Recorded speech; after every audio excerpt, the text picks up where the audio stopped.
know that some people say things like, our grandparents never used to have those things. People of long ago, first of all, were you there long ago? Number two, if you know better now, why are you still wondering about the things that people are doing long ago? We are moving forward, for you're moving backward. You're taking us behind. First, come back. Let's discuss the issues that are going on right now. So no, not really. Cancer hasn't necessarily become much more. There are environmental factors that attribute, probably that is a bit, but it's not a very big percentage.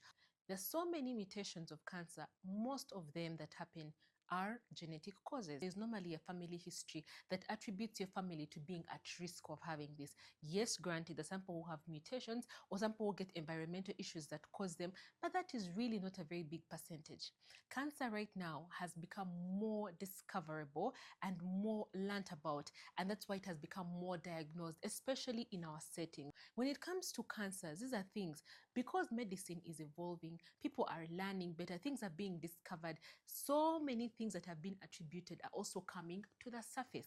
For example, when children would come to like most clinics, or even this day and age, you'd be surprised when children are being managed for cancers. They come with maybe like a child has been having these bone pains, has these fevers for a long time. They treat them for malaria that doesn't end, typhoid, brucella, spongy typhoid again, malaria, repeat, 2 months, 3 months, child begins getting a swelling, then they begin saying, oh, by the witches sent it, or then they begin saying the clinics don't even necessarily like be like, okay, now this child we're treating for this mass, maybe it is TB, maybe it is HIV. They treat for things that are not there, because at that time, most of these things we are only learning about them now.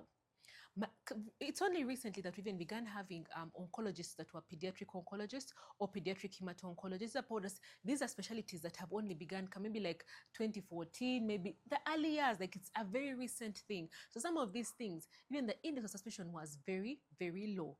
The tests that we do to detect them, these are only things that have come now that we have learned. So no, not really. Cancer hasn't necessarily become much more. There are environmental factors that attribute, probably that is a bit, but it's not a very big percentage.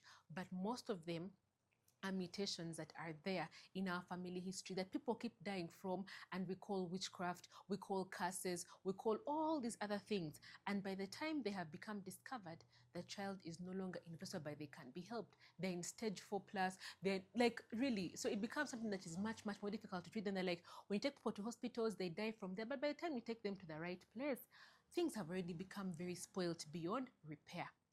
So for us to learn these things, let us know. If you see a child who has been sickly for a long time, please get them to a proper facility. If you begin seeing things like swellings, masses that are out of nowhere, you touch the stomach, there's a swelling that is there, someone has chronic pain, fevers that do not end. When you touch them, they have swellings all over the neck, the body. These are all signs that we look at to know that something is going wrong.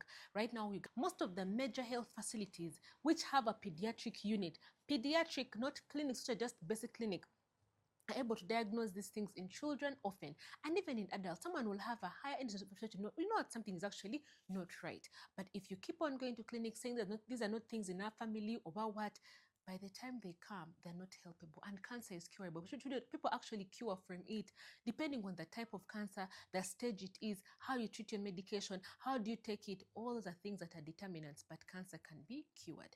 So I hope you've learned something today, and I hope this helps you, that you become a better steward to teach the people in your community the better things that they need to do out there. Class dismissed.